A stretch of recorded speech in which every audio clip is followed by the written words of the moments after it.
Welcome to the Mindset Game podcast. I'm Vered Kogan, and I am so excited to have a very special guest with us today, Scott Fifer. Scott Fifer is the founder and CEO of Go Campaign, which is a nonprofit organization that was created back in 2006 that has since done pretty amazing work in our world. They have helped over 185,000 children across 37 countries through over 500 projects. Go Campaign invests in pioneering local heroes who are transforming the lives of orphans and vulnerable kids in their communities and connects donors to these high impact, low red tape projects, including projects like rehabilitating autistic and special needs kids in East Africa, ensuring education for girls in the Congo and Cambodia, providing mentorship and tutoring to at-risk kids all across the US, even in places like LA, Chicago, and Brooklyn, and elsewhere in the world. And I could go on, but I want to share how Scott and I met several years ago, in fact, back in 2013. So Scott came to my children's school and was kind enough to speak with the kids about making a difference in the world. And Scott, welcome today. It is such a pleasure to have you here with us. Thank you. And that's such a nice memory to remember when I visited your kids' school, because I just remember how they were so engaged and they just all wanted to become young philanthropists and change makers. And it was so inspiring to see that in such young people and to see that sort of spark turn on in their heads and the ripple effect from that. I know is, we'll never know, but I know that those kids already started thinking about, how can I save the dogs, or how can I help the children in India? And, I'm interested in the environment. Like, they just had so many great ideas.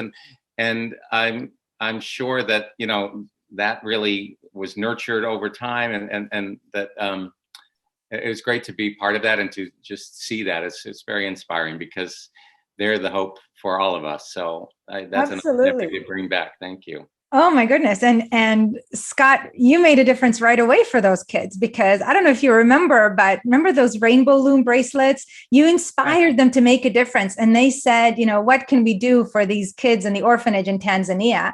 And in addition to bringing to school their box tops, right, which we, donated 10 cents, to your organization for each one of those. But in addition to that, they made over 1,000 bracelets. We're talking dozens of kids taking their lunch hour, their lunch break for weeks to create these bracelets that you hand delivered. I carried them in suitcases to Kenya. And yeah, I remember that. That was amazing. Yeah, that was really great. But how I had to, of course, when they'd spent all those hours, I had to deliver them. So I couldn't let them down. Yeah. So would you be willing to share with us a little bit about how you got into doing what you do today before we dive into mindset? Sure. I was a former attorney and former screenwriter, or I was a screenwriter at the time and a former attorney. And I took a volunteer vacation to Africa. I realized I hadn't been doing enough volunteer work, and I started to feel guilty. And there was Africa was in the news. The movie Hotel Rwanda had come out, and George Clooney was on TV talking about Save Darfur. And I realized I didn't know much, and I sort of felt both guilty about not doing local volunteer work or any kind of volunteer work, and then also sort of uneducated about world affairs. And those two things happened to strike me at the same moment. And I thought, all right, I'm going to make up for all that, and I'm going to go volunteer in Africa. And I knew nothing about Africa. And I'd say I Googled, but it was before Google. I Yahooed volunteer vacation Africa. And I found an organization that you pay the money and they take care of you and they feed you and they give you a place to stay. And they also find you a place to volunteer. And they said, do you want to work with women or animals or children, or what's your interest? And I said, I don't know, put me where you need me. I'll just, wherever you think I can be of help. And they put me at a center for street kids in Kilimanjaro, Tanzania. And so I spent a month, December 2005, at that center. And that was definitely the most meaningful month of my life. And I say that wistfully, because you in one way you'd like to think your most meaningful moment of your life is still ahead of you. But that month, really, nothing will ever top that, because it was just such a not only eye-opening but heart-opening experience for me, and something I didn't expect and wasn't looking for, and but it came to me, and so I seized it and just really let my heart open up to those kids, and it just changed me. So when I came back, I really wasn't interested in writing screenplays anymore, and I'd already long lost interest in doing any sort of legal work. And so I thought, all right, well, I just started without any strategy. I just founded this nonprofit to help those 20 kids that I had met, those 20 orphans and street kids. And my friends wanted to, give me money, but they wanted the tax deduction. So I formed a nonprofit, and being a lawyer helped with that. So I was able to set up the nonprofit. And then as the months and years went on, I raised money for those kids. But then people started coming to me and saying, I know this monk helping girls in Cambodia, and I want to help him, but I don't know exactly how. And if I gave you money, could you help with that and oversee it? I'm like, okay, sure.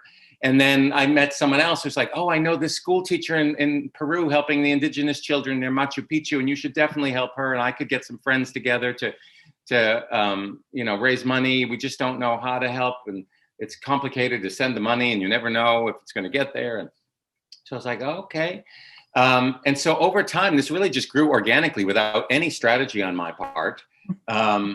And we filled a niche that sort of didn't exist before, which was on the donor end. I was listening to these people, this family wanted to help the girls in Cambodia. And I was saying, so where do you want your money to go? And this other family wanted to help kids in Peru, and somebody else wanted to help kids in the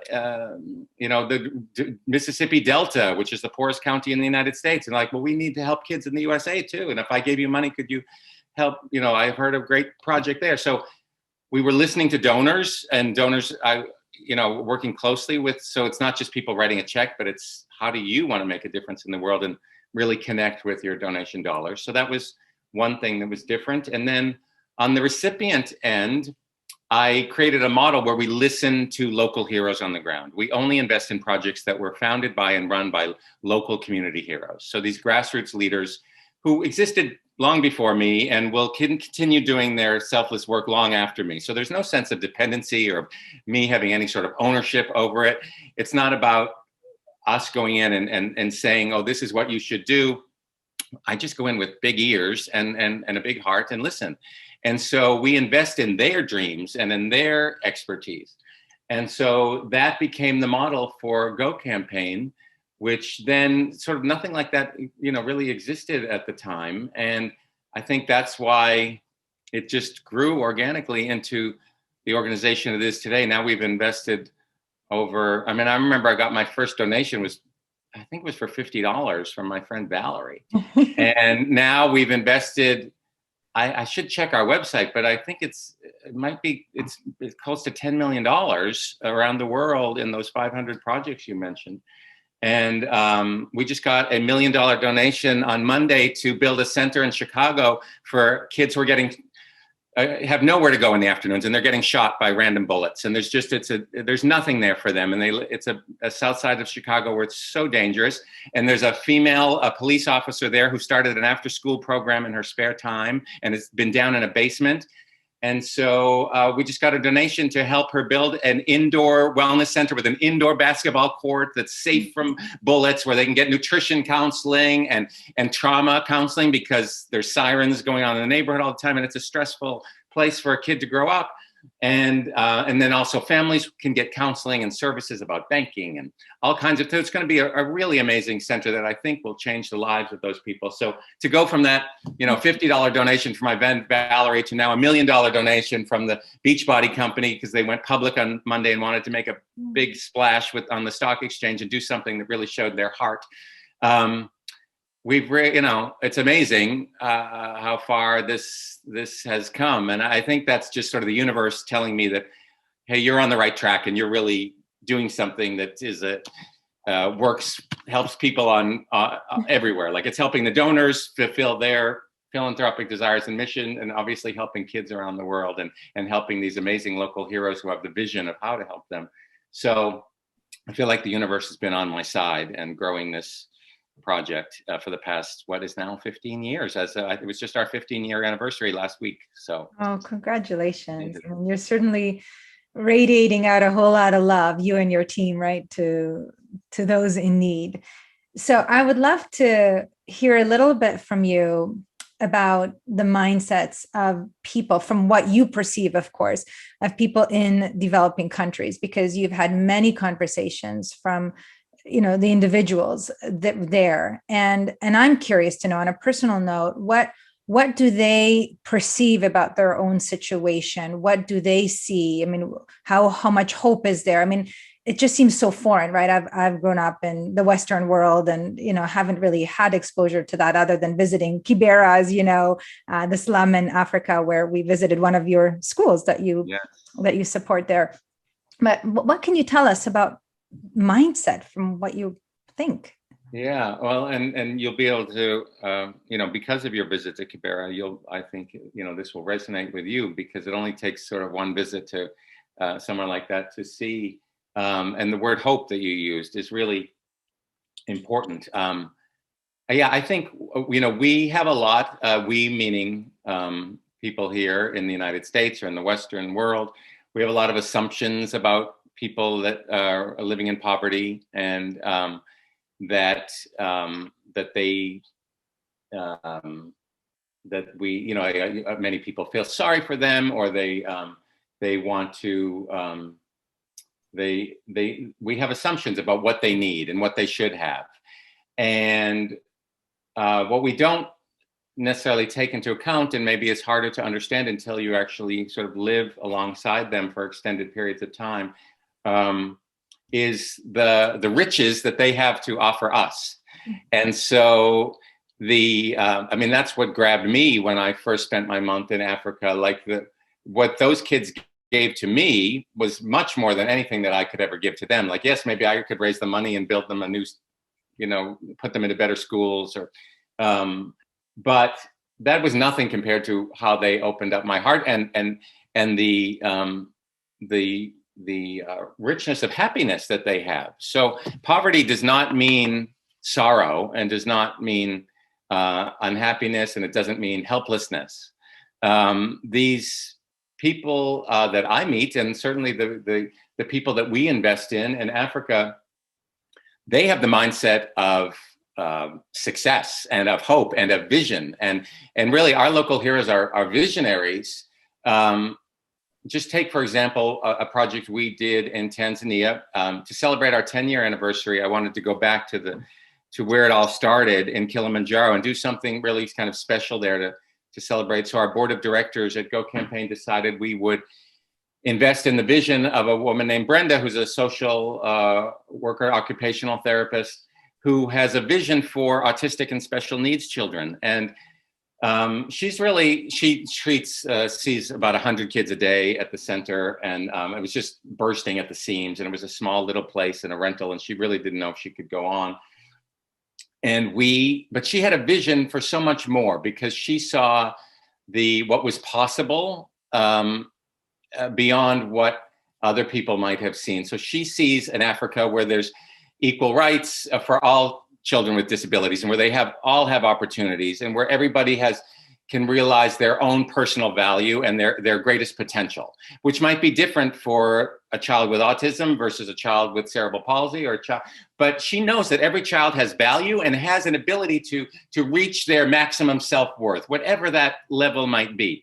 And so, but there's a great stigma in Africa about intellectual disabilities or physical disabilities. They think there are curses involved. There's a lot of stigma involved with witchcraft, perhaps, or some of the old tribal notions are difficult to beat. I mean, we have our own stigmas in the United States about people with disabilities, and we make assumptions. But in countries like Africa, it's quite serious, and you can be put to death or locked into a cabinet or hidden under a bed for years. And this woman, Brenda, has them out marching in the streets, and she has them on radio programs, and she has them do fashion shows at the bus stop. And she she wants the public to know that it's not contagious and your kid's not going to catch autism by playing on the seesaw with one of these kids. And they can even become the breadwinners for your families, because maybe this autistic child has an incredible capacity for doing this particular kind of job once you teach them. And or that, you know, your child at home who is currently sitting on the floor and who does nothing all day, could be taught to help with the dishes and help with the cleaning and become a productive member of the family and be part of a family as opposed to just a bystander. And so she's what I'm talking about, is somebody who has a vision and who is really thinking forward. She's not just thinking about the 100 kids in her care. She's thinking about all the kids hidden away in East Africa who are, you know, don't have the opportunities right now, and the whole continent even. So that's the kind of mindset that we look for at Go Campaign, of these visionary local heroes who can see beyond their current set of circumstances and see what is possible. And really, what a great lesson for all of us to learn, because, you know, there are some days when you and I wake up, I'm sure, and we're like, oh, I can't do that today. Or I'm not going to get this. I'm going to have a terrible day, or I'm never going to succeed at X, Y, or Z, or I don't want to go to the gym today. Any number of things. There's a whole bunch of no voices that are always available if we wanted to listen to them. But then you see somebody like Brenda, who is, you know, lives in Tanzania, one of the poorest countries in the world, and who has so many things that we might think are going against her. But she has the vision and the mindset to see what is possible. And that just reminds me, when I wake up in the morning, like, all right, Scott, think about what is possible today. Like, I never thought I was going to get $1 million donation on Monday to change the lives of kids in Chicago, right? That was possible, but I didn't know it. So you really have to be, just like I was open to letting Go Campaign grow in a very organic way. Every morning we should have that mindset where we're open to let the day grow into the most amazing day it could be. And I learned that lesson by talking to these local heroes we have another local hero who takes trash in Paraguay and turns it into musical instruments. They go through the dump because that's their biggest, it's a town built on a landfill. So that's all their biggest resource is trash. So they go through the trash and find steel cans and they make the most beautiful violins and guitars and saxophones made out of spoons and the most incredible. They're pieces of art, but they also have started a band and there was a documentary about them called Landfill Harmonic that is just beautiful. And so if you can take trash and transform a community, and they've transformed the lives of those kids and the families, and now they have such a sense of pride about that town.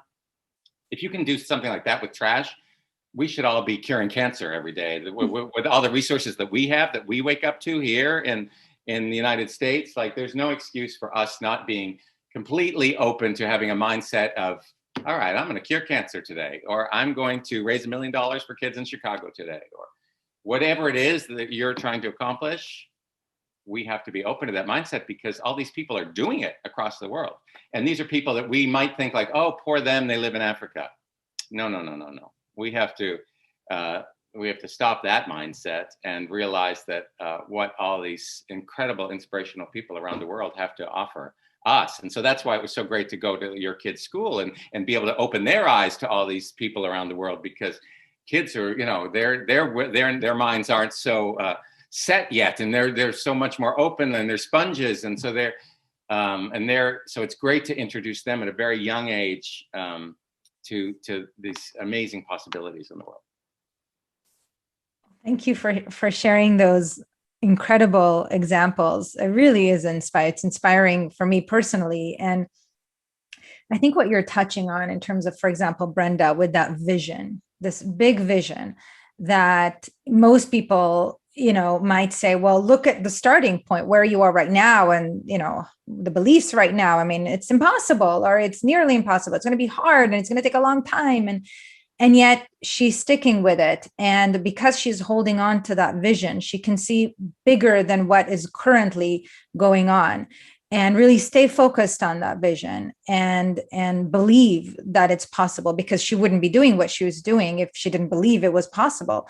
Right. And so on this podcast, we've talked before about how it really is about desire and belief. because when you have a clear and very meaningful desire, as you did, right? You said this was the most meaningful month of your life back in 2005, and that drove you, right? There was a birth of a vision of something that you could do. You didn't know where it was going to go or how to get there, but you knew, I could help these 20 kids. Yeah. And your belief in that was clearly projected out, and people said, I want to help. I want to help. And now you're doing that on a much bigger scale. And my belief is that everything is possible when we have a clear and meaningful desire, and when we believe, when we release the resistance, the fear, the doubt, the worry. Yeah. And also not, it's okay not to know exactly what the end result is going to be. You don't have to have the whole map.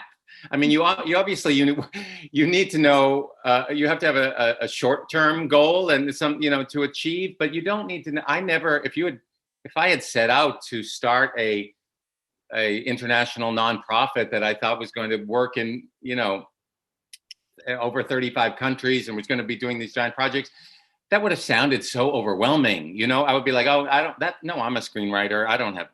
That's too much. But I was just trying to help those 20 kids. But I was open to things that came along the way. I had an open mindset. And so that, I think, is also sort of an important thing to note, because otherwise fear can, too easily stop you from doing something because something seems too big or too much. So when, often people tell you, oh, just take one chunk at a time or one step at a time. And it's like, when you're running a marathon, or I climbed Kilimanjaro, and it was just like, all right, it was the hardest thing I've ever done in my life, without 100%, because I let my friend choose the route, and that was a mistake because he chose a difficult route in a short amount of time. Anyway, it was just one, you're really like, all right, one step at a time, just one step at a time. And you don't have to think about the top of the mountain because that was just too far away and too difficult. And so in the same way of building Go Campaign, and I think in a lot of things that we do, we don't have to, I think we need to release ourselves of the fear and that mindset that can stop us, and just concentrate on what's right before you. And sometimes that helps. It's great to have the full, if you're blessed with having the full vision like Brenda did, that's fantastic. But it's okay if you don't have that too, but the first steps, the right steps that you need to take, and maybe that's going to be enough for you. And then you see where it leads, So what do you recommend for those people listening or watching us today that, there's a place in their heart where they say, I really want to help people. Maybe I want to start my own not-for-profit organization, or what would you suggest for them to do as those first steps? People do come to me and they want to start their nonprofits. My first advice is, well, why do you want your own? Is there another nonprofit that's already doing what you do? Because even after Go Campaign was around for a year or two, I thought, all right, why am I doing this? Because there's UNICEF or Save the Children. Like there's plenty of organizations helping kids. Maybe I don't need to continue this. But then I found that model that was unique at the time, where nobody was listening to the donors and saying, Vered, where do you want your money to go? And do you care about girls? Do you care about, inner city youth? Do you care about kids in Haiti or kids in Mississippi? And so that was sort of a unique thing at the time. And then also the other end, there are too many organizations that go in and just say, hey, we're going to build you a school, or we're going to give you a water well. Well, maybe that wasn't their priority to get a new school, or maybe they might be fine with studying under the tree at the moment. And there's a whole nother priority that they need. And maybe they're fine walking to get water from the river an hour away, and they don't need the water well at the moment, because there's actually a very funny story about that, which and I think it's worth telling because it's about mindset. So there's a story of a project in Africa where an organization decided to build a water well for in a remote village in Africa, and they built it, and then the water well kept malfunctioning. Like it would break down a week later, and then they would send somebody to replace the parts. That would take a few weeks, and then 2 weeks later it would break down again. Something would be busted and broken. So they replaced it yet a third time, and then as the story goes, somebody like hid in the bushes to watch, and like somebody's vandalizing this, and we want to find out who it is. And so they watched to see what was going on. they discovered that the well, which was built for the women so that they wouldn't have to walk the hour and a half to get the water every day and carry it back on their heads, it was the women who were breaking the water well, because they said that hour and a half was the only time we got away from our husbands. It was the time when we could talk about the problems of the community. We solved all the problems, and then we got back home and we had an action plan of how to fix all the things that were going wrong, because their husbands were just sitting around and, you know, drinking, and they were not, the women were getting the job done, but they needed that hour and a half time every morning.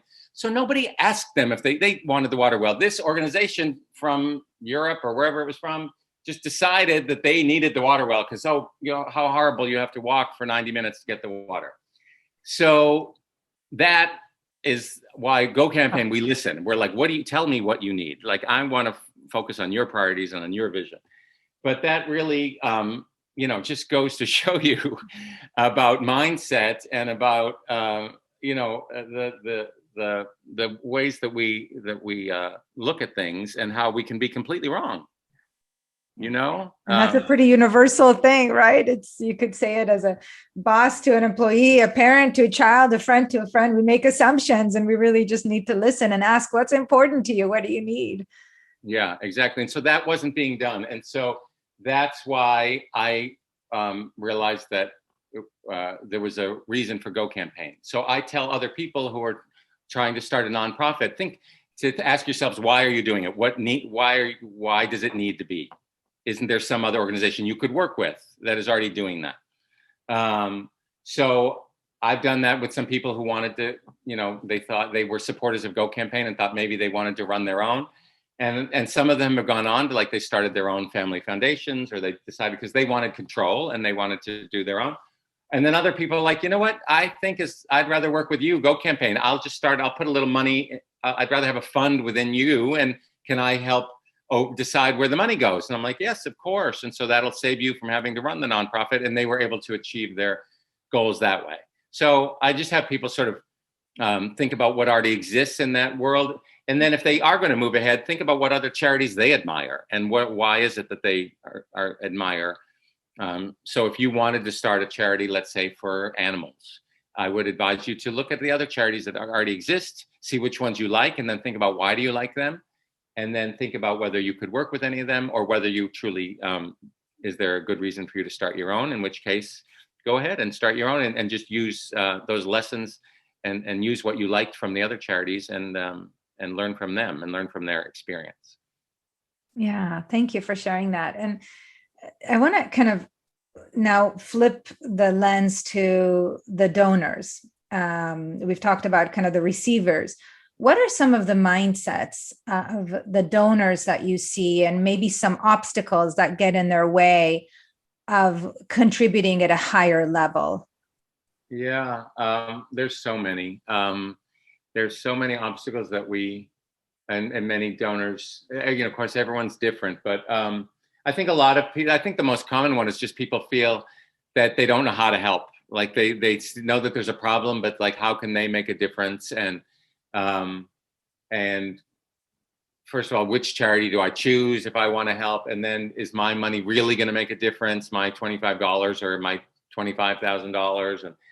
And then, so it's easy to feel sort of overwhelmed and not know how to help.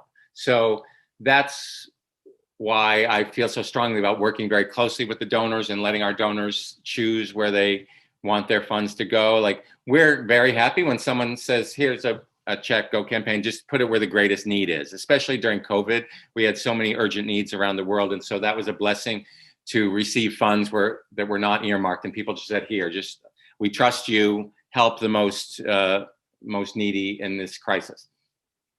But I also love it when a donor can work with us and, you know, specifically they have a real issue about children or young adults that they're passionate about. So we have a woman who lives up in San Francisco, and she regularly deposits money with us. And then we give her like a portfolio of projects to choose from. And she cares deeply about job creation.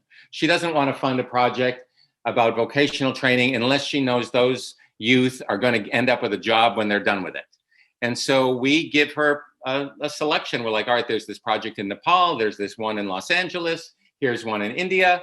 and here's the reasons why we think, or these kids will be able to get jobs, or it's in the past they've gotten these jobs and they just need another year of seed funding, whatever. And we let her choose. And she says yes and no. And yes, I want my money to go to that one, or maybe not that one. And so I love doing that. And so we love curating personal portfolios, because she wants to help, but she just doesn't know how to, she doesn't have the resources. And because we work in so many countries, we have that network that we can present to her it's like an investment portfolio, but instead of investing stocks, or you're investing in these local heroes around the world, and with your philanthropic dollars.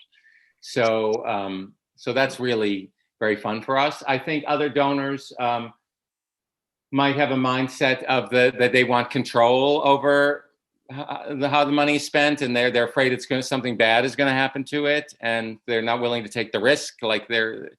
And so we try to provide a level of transparency and security, so that we always report back on how you've gotten many reports back when, as personally, your family has donated to Go campaign, and we are, that we give reports back and are very real time, like this is what's happening and this is what's going on and here's what your dollars did, and so that brings that a sense of security and comfort for the donor, which is very important, because you want to know that your money is being spent properly and that you intend. Yeah, thank you, Scott. And I think it's a personal connection as well. I think a lot of people might be thinking, okay, I really want to give, but it's not just about the dollars. Like, I want to get to know the people. I want to know who I'm helping. And, one of the blessings with us, with the young woman that we're helping in Kenya, is that my daughters and she are in touch. They're college students, and they, and they're doing these special things together. My daughter in Scottsdale, Arizona, and this beautiful young woman in Kenya. And so, as we kind of complete our conversation today, what do you think that people need to know that they don't already know about those individuals around the world, in the US and abroad, that could really use their help? I think what we don't always aren't aware of, and perhaps don't have the mindset of, is to realize the potential in every child and in every young adult. And you can say that, I'm sure everybody would agree, like, oh yes, everyone has potential. But then when you really see a kid in, let's say, walking down the streets of LA in a hoodie, and you sort of, you can make a sort of assumption about them based on what they're wearing, or the color of their skin, or their race, or their sex, and when we make assumptions and think, all right, maybe they don't have quite the same potential as this kid that's in Harvard right now. And that's just not reality, because there's I know personally a gentleman named Albert, who he's probably in his 30s now, and he lives in Watts, California, and he's a tutor and a mentor at one of the programs that we support in Watts here in Los Angeles. Albert was a kid from the projects in Los Angeles who did not know how to add fractions when he was in high school. He just couldn't do math. And you would have assumed he was just sort of a kid on the outskirts living in this kind of gang neighborhood. And honestly, at the time I probably wouldn't have thought that much of Albert's potential at the time either. You kind of think, really, how far can that kid go from somebody who's living around gang life and can't even do kind of basic mathematics? And so you wouldn't give much heed to him. Well, Albert got mentored by a gentleman named Jamiko, who runs a community center now in Watts. And he taught him how to do fractions.